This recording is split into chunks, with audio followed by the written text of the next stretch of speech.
Coming home from prison, like I said, man, I was on fire. My first bid, I was 20 years old. And man, I didn't really have vision. I didn't have direction. I didn't understand or know what I was getting out and coming home to. I only did 2.5 years, but you got to remember, man, I was 18 going into prison.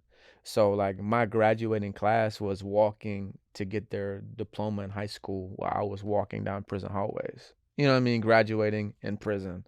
So like even though it was only 2.5 years, as an 18-year-old kid, like yo, 2.5 years felt like a lifetime. You know what I mean? Especially because I was like, in the streets doing my thing as a kid. And any 18-year-old kid being snatched from society, going straight to prison, even though I was already institutionalized from juvenile programs and juvenile detention centers, I was used to it. Still, like 2.5 years felt like forever. So I was super excited to come home to be a father to my kids I only seen a couple times who were, 2 years old, 2.5 years old.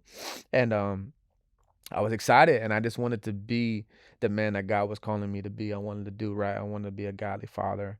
I was desiring a wife and to be a godly husband, and but I didn't know what I was gonna do for business or like, ministry. I just knew I wanted to be successful in business and I wanted to be involved in ministry. I just didn't know what.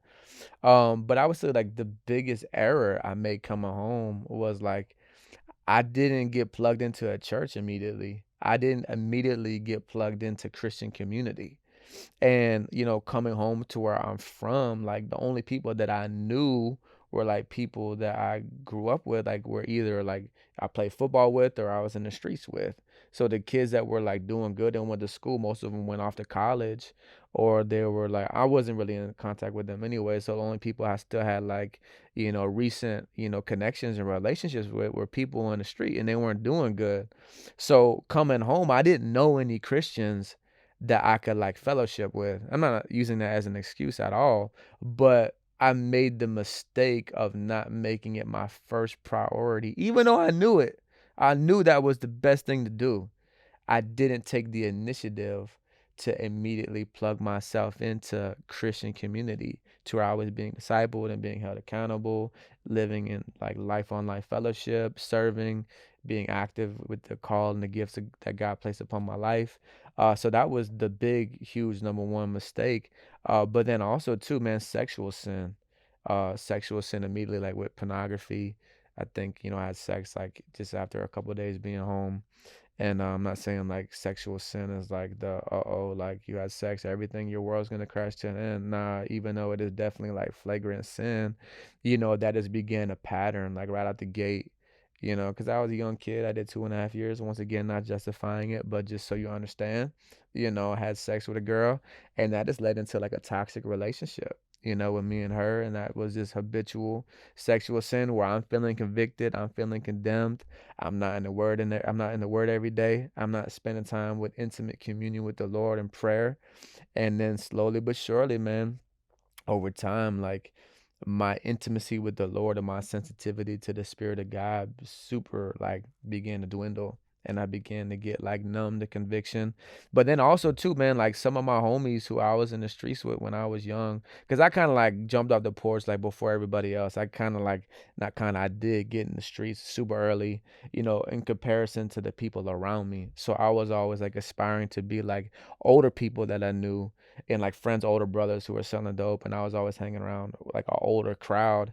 But some of the guys who I grew up with coming home from prison, like they were doing their thing in the street, and they became like the plug. So I came home, and of course, like it's still all love, and we're still friends, and I was saluting them for doing good, even though I wasn't trying to go back to that. I wanted to honor Christ and live right. I still, be cordial and chop it up with them when I see them. But that also began like a subtle desire within me like, dang, like I want to get back out there. You know what I mean? Because I know that I could get out, back out on the streets, and I could, pop off too. So there were still those desires that were unresolved within my heart that soon began to escalate more and more because of my lack of intimacy with God, because of sexual sin, you know what I mean? Habitual sin, and just knowing that I could, you know, enter back into the streets and chase that street dream again. Um, and ultimately, man, like that's all it took. That's all it took, man. And I tried to like do it in a wise way and not like jump headfirst back in the streets where I go back touching like soft and hard, but to where I start selling loud and I eventually like, get my feet back wet. This dumb, stupid, illogical reasoning that I thought was street smart and wise, but was foolish. And what was the end result of that? Obviously prison. You know what I mean? God and his love, and not like to to pass the buck on everything on God. Like I put myself in prison because of the stupid decisions I made of breaking the law, selling drugs, right back in the streets.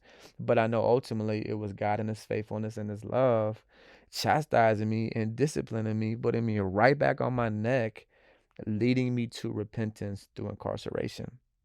So that's exactly what happened. God again, what I go to prison for again, high speed chase.